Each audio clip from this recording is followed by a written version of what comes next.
iGi, Indie Pioneers in Japan. In this special panel, learn about the history of iGi, Japan's first and only indie project incubator. Marvelous, the company behind the initiative, tell us about the pioneering experience of boosting independent projects in Japan, using partnerships with publishers, governments, and successful incubation projects in other markets. Let's welcome Mike Haruki Yamazaki, business producer Marvelous. Hello, Mike. Hello. Hello, everybody. Hello, the screen is yours. Thank you. So I should start with sharing my presentation. 1 second.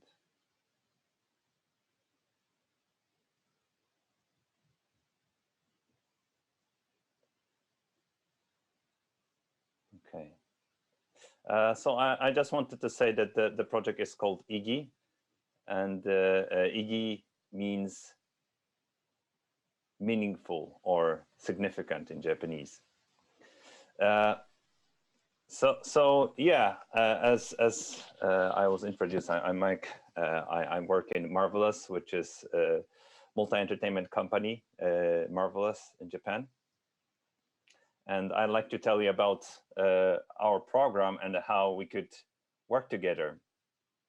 So at first, why we started iGi?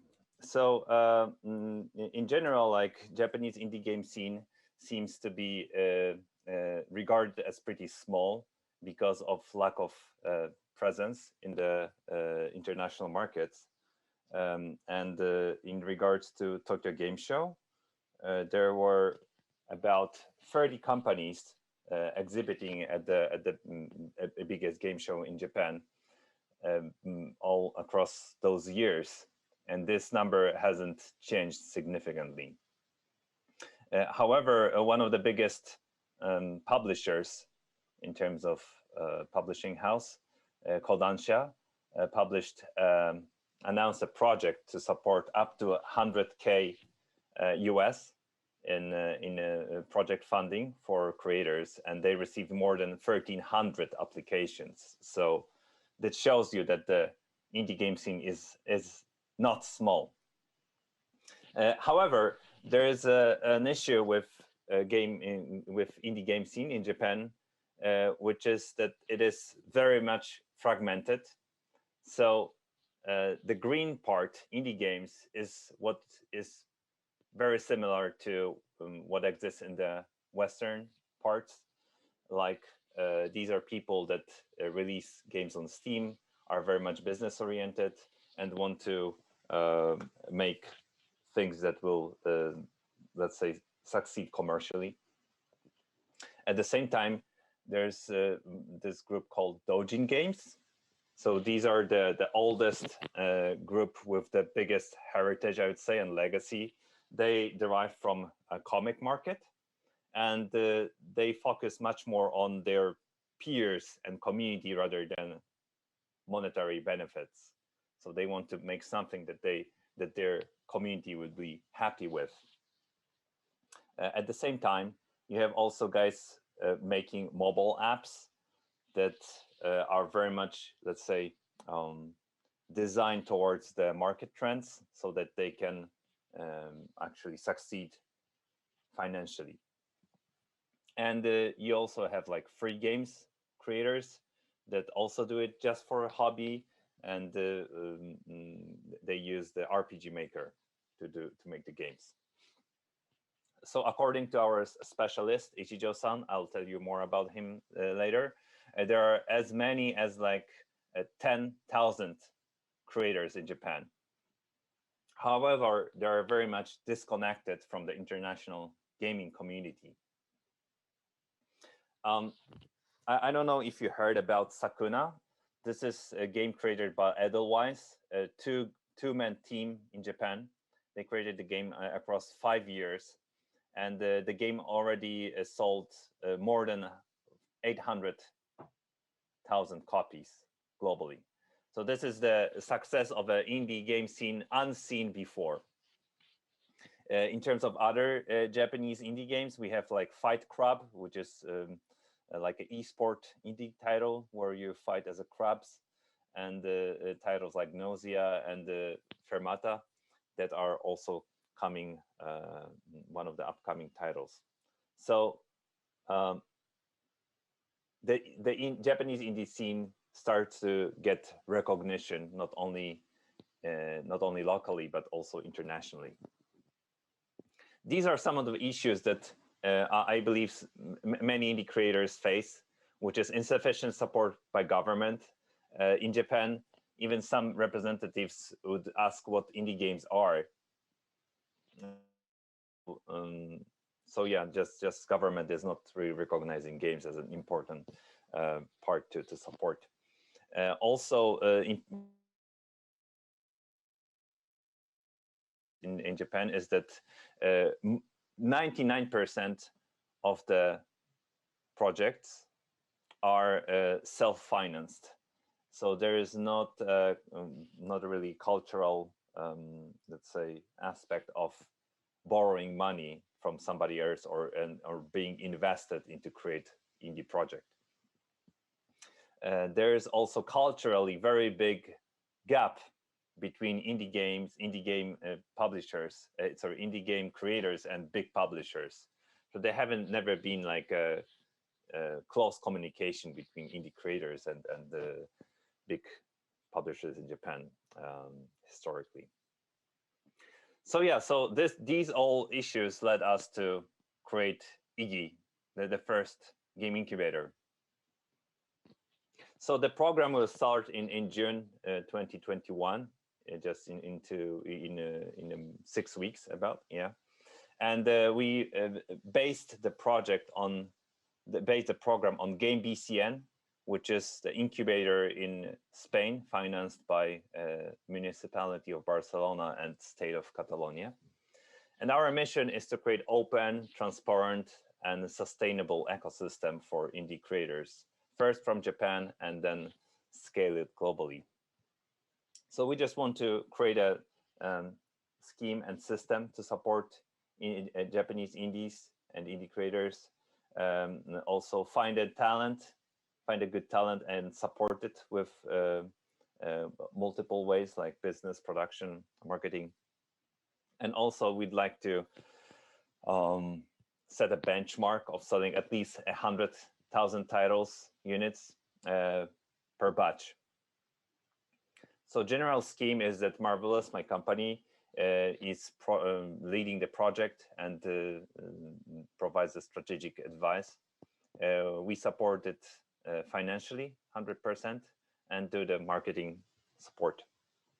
As I mentioned previously, Game BCN program from Barcelona is providing us with official support, providing the sessions, and since they have like, it's already 6th year, they're running the program, they share all the, let's say, blueprints for success in order for us to localize the program very well in Japan. Ludimus is a company that is run by my close business partner. He's been traveling and research gaming scene across 50 countries worldwide. So he has very extensive network of game-related professionals and expertise in games. Head High is our advisor that is very close to a local indie game community, and he helps us with communication with all those 4 segments. So, so this provides us, so this is the general scheme. So as for me, I'm co-founder and chairman of iGi. I've been 10 years, I have 10 years of experience in global game business, in gaming industry. I'm also a mentor in Game BCN. As for Marvelous, we're established in 1997. We do multiple entertainments across games, music, anime, and live stage. We have offices in Tokyo, US, and London. So Game BCN is program in Spain. They have the alumni of Game BCN are guys behind Aragami that sold more than 500,000 copies, or Heartbeat Studio, which is developing Endling. I told you about Ichijo-san. He works closely with Unity to publish to do publishing for indie game creators. He also creates his own game. He runs his own media towards game creators. This is Sato-san. So he's been traveling across 50 countries and making multiple speeches, very extensive knowledge in terms of gaming, and he's been mentor of game founders in Asia. So a program is very like simple. We select mentors, we support teams from business, marketing, and production point. We currently close the applications and select 5 teams up from the batch, and then we'll be producing games, co-exhibiting at international trade shows with Game BCN. These are our supporters or like collaborators like Steam, Unity, Epic, NVIDIA, Intel, City of Kobe, and more to come. So there are like development mentors and business mentors. We also, for example, managed to work with Ishihara-san, which is the game designer behind Sonic the Hedgehog. So we'll be supporting the teams from multiple angles. This is a program. So we announced it in February. We just closed the applications. We are selecting them, starting the program by mid-June. It will be run by 6 months, and we will finish the program with demo day. And yeah, it's important thing that Marvelous is not claiming any rights in terms of IP or rev share. We just claim the first refusal right. So it's up to the creator to decide with whom he'd like to work with. The biggest strengths for us is that Game BCN been running for 6 years already. Marvelous has successful indie publishing titles like Sakuna. Head High has a very extensive knowledge about the local indie games mindset, and Ludimus has extensive knowledge about global game market and extensive network of mentors and other potential contributors. So how we could work together? So in terms of other incubators and the gaming associations, we could do like business support to make a business case with Japan. We can share mentors or collaborators. We can make a collaboration between alumni, and also we could do a co-exhibition at international game shows, like we do with Game BCN. And with Neo Games, this is the association from Finland. We are currently working on a pitching event. So Finnish PC on console game developers would be pitching to us and other our partners. As for academia, we could work towards creating a better curriculum to nurture indie talent.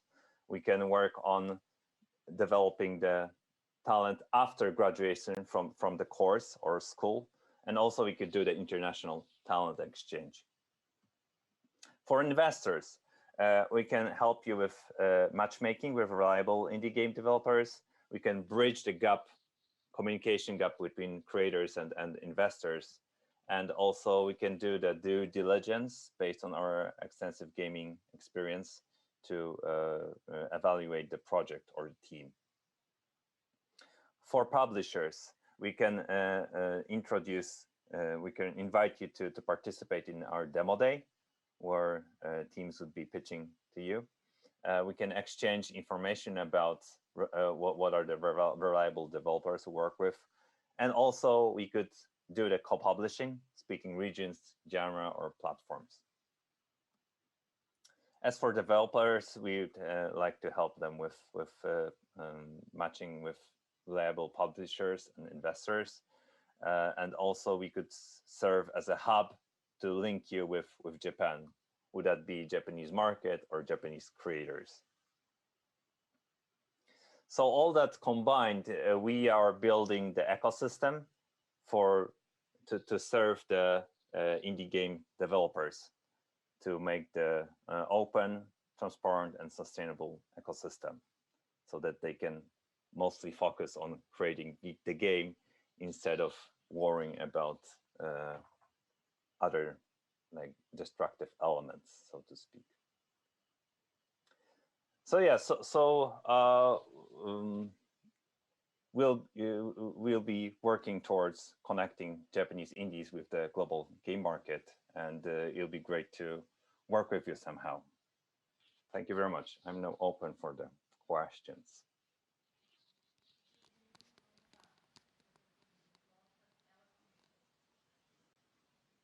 Ah, eu não peguei o celular, mas pode botar na tela. Thanks, Mike. I think we have comments from the audience.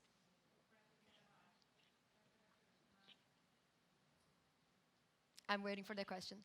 How's the market acceptance toward foreigners trying to enter the scene? Do you mean as a publisher? Sorry, like what if you want to release the game in Japan?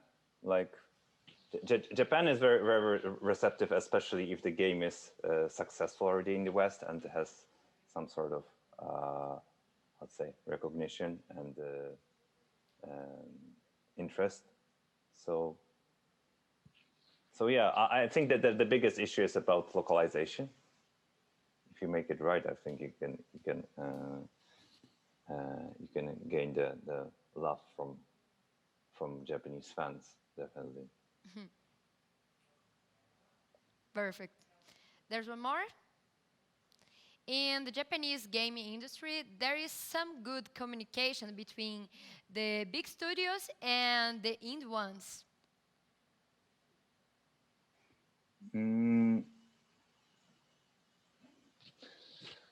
So I wouldn't say that there's good communication between big publishers and indie creators.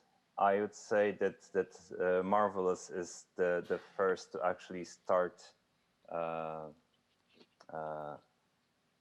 such a communication pipeline between creators and the publishers in a sustainable way or a continuous way.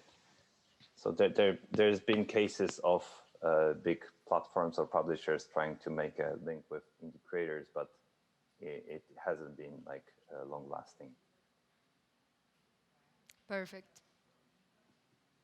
Just a moment, because are companies willing to wire foreign developers with their Dojin, Indie, AAA, etc.? Yeah, so it all depends on the all depends on the talent itself. I think in general, the biggest thing with Japanese market is that there's like usually there's a high language barrier. So usually, like if you don't speak Japanese, it's usually pretty difficult to work in a Japanese company. So I'd say that is usually that's the biggest obstacle, I'd say. Perfect. I think it's the last one right now. How difficult is to develop indie games in Japan? So I'd say that the biggest one of the common cases in creating a indie game is that people usually work on a game as a hobby. So they work on a game after they work, and the biggest issue currently in Japan is linked with financing. So people like to focus more on creating their own games, but the support from investors is currently very small. So we'd like to work towards changing that. Okay. Thanks ever so much, Mike. This panel was amazing. We come back in 5 minutes. See you soon. Big Festival 2021, the biggest games festival in Latin America.